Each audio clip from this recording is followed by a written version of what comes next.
tayo ay bubuhayin, ang Diyos ay sa atin siyang makapiling. Kamu'y aming diringgin, huy kamu'y aming susundin, huy kamu'y aming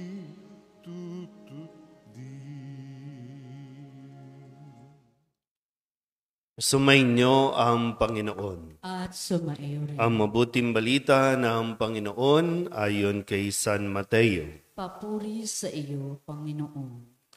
Noong panahong iyon, lumapit kay Jesus ang mga alagad ni Juan Bautista at ang wika, "Malimit kaming mag-ayuno, gayon din ang mga Pariseyo.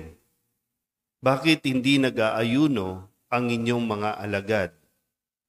Sumagot siya, "Maaari bang magdalamhati ang mga panauhin sa kasalan habang kasama nila ang lalaking ikinasal? Kapag wala na siya, saka pa lamang sila mag-aayuno." Ang mabuting balita ng Panginoon. Pinupuri ka namin, Panginoong Jesucristo. Magsiupo na po ang lahat. Isang magandang umaga po sa inyong lahat. Ngayon po ay Biyernes, kasunod ng Miyerkules ng Abo.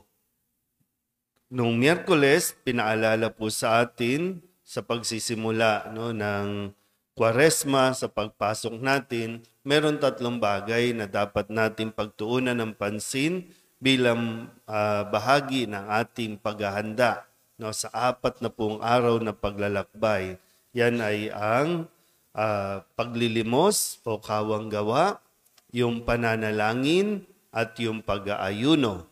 Sa pag-aayuno, pinaalalahanan tayo nitong pagbabawas ng ating pagkain at sa mga bagay na hindi dapat nating kainin. Kaya mayroon tayong fasting and abstinence. So sabi ni Kristo, nung sa pahayag ayon kay San Mateo noong Miyerkules ng Abo, kapag kayo'y mag-aayuno, huwag magmumukhang malungkot, tulad ng mga mapagpaimbabaw. Hindi sila nag-aayos upang malaman ng mga tao na sila'y nag-aayuno. So, sabi ni Kristo, sinasabi ko sa inyo, kapag ganon ang inyong pag-aayuno, wala kayong gantimpalang matatamo o matatanggap. Ngayon, sa follow-up, kumbaga, nitong ating mga dapat gawin. Lumapit kay Jesus itong mga alagad ni Juan Bautista, ganun din ang mga Pariseyo, at kini-question nila ang mga kasama ni Kristo. Ito maging si Kristo, na bakit hindi sila nag-aayuno, katulad ng pag-aayuno nila. So, kinukumpara ng mga alagad ni Juan Bautista at ng mga Pariseyo ang pamamaraan nila, kung bakit hindi ginagaya o hindi sinusunod nitong mga alagad ni Kristo. At ngayon, nawa mas maintindihan din natin, bakit nag-aayuno ang mga Hudyo? Bakit nag-aayuno o kailangan mag-ayuno o dapat mag-ayuno ang mga tao?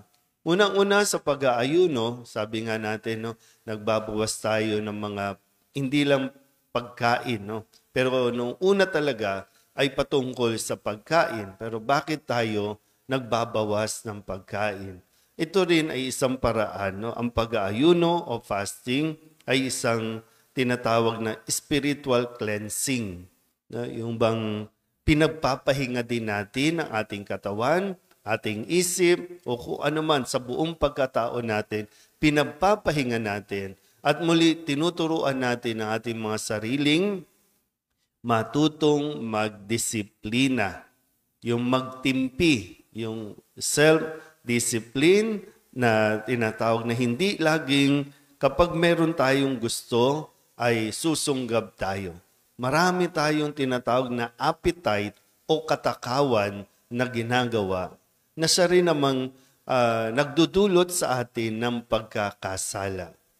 Pero sabi ni Kristo, sa atin, kung mag-aayuno tayo, tiyakin natin na hindi ito magiging pakitang tao lamang. Kaya kung hindi mo ito naiintindihan, hindi mo na nauunawaan, hindi mo kinakailangan na makigaya o makiuso lang. Kung talagang hindi malalim ang pag-unawa natin.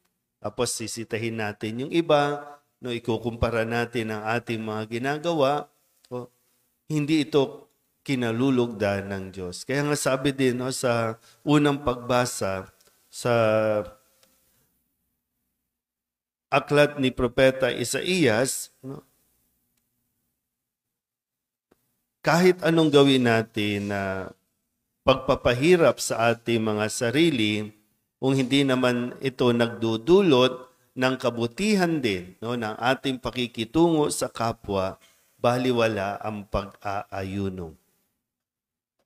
Isang bahagi din, bukod sa spiritual cleansing ang pag-aayuno, ito rin ay paglapit natin muli. Yung bang gumagawa tayo ng bagay para maidulog natin sa Diyos yung ating mga nagawang pagkakamali o mga kasalanan. Ibig sabihin, medyo napalayo tayo sa Diyos. Kasi nag-focus tayo masyado sa kung ano ang kailangan natin na umahantong din sa pag-aagrabyado, panloloko, panlalamang.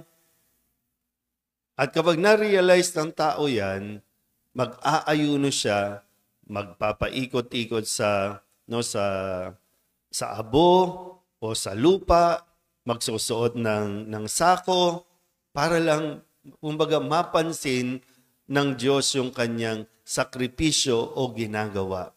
At kapag napansin, ibig sabihin, mapapatawad na siya ng Diyos. Ngayon, bakit hindi nag-aayuno ang mga alagad ni Juan Bautista o ni Cristo katulad ng mga Pariseo? Sino ba ang kasama ng mga alagad? Si Jesus. Ano ba si Jesus? Sino ba si Jesus? Ang Diyos. So malapit sila kay Jesus.